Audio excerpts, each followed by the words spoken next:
আসসালামু আলাইকুম, দেখতে পাচ্ছেন এটি একটি করলার প্রজেক্ট। আমরা আজকে আপনাদেরকে দেখাবো এই মালচিং পদ্ধতিতে কিভাবে এই জমিতে সার প্রয়োগ করা লাগে এবং কিভাবে আগাছা নিষ্কাশন করতে হয়। প্রয়োগের ক্ষেত্রে আমাদের গাছের বয়স আজকে প্রায় 2.5 মাসের মতো। এখন যেহেতু মালচিংয়ের মধ্যে আমরা আগে সমস্ত সার খাবার দিয়ে দিয়েছিলাম, এখন এই খাবারের এই মেয়াদ শেষ, এখন নতুন করে আবার খাবার দিতে হবে। এটা কিভাবে দিতে হবে এটাই আজকে জানাবো, আর কি কি সার দিতে হবে।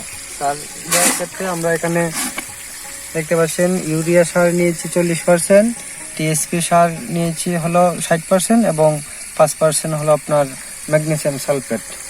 সার বলা হয়। আমরা কিভাবে এটা জমিতে রোপণ করব, আগে আমরা এটা আমাদের পানি দিয়ে ভালো করে ভরে নিব, পরে পানির উপরে এই সারটা ফেলে দিলেই হবে।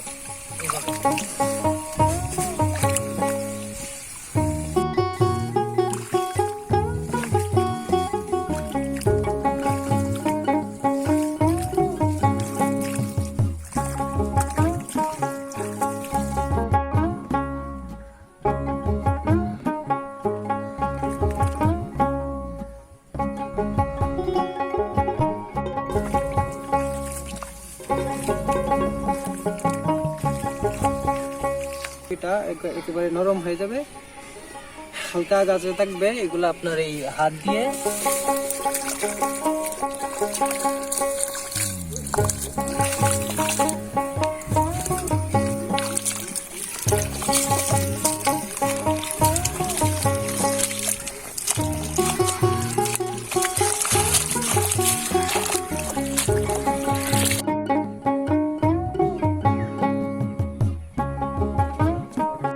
দেখতে পাচ্ছেন আমার সারা শরীরে কাদা। এই কৃষিতে আপনার এই কাদাটা গুরুত্বপূর্ণ না, এই জামা কাপড় গুরুত্বপূর্ণ না, গুরুত্বপূর্ণ হলো আপনার কৃষিতে আপনার এই কতটুকু মেধা আছে, কতটুকু ধৈর্য শক্তি আছে, সেটাই মূল বিষয়। আমরা আজকে দেখিয়েছি করলা ক্ষেত্রে কিভাবে এই মালচিং পদ্ধতিতে কিভাবে এই আগাছা নিষ্কাশন এবং সার প্রয়োগ, এরকম গুরুত্বপূর্ণ বিষয় জানতে আমাদের সাথে যোগাযোগ রাখুন। আল্লাহ হাফেজ, আসসালামু আলাইকুম।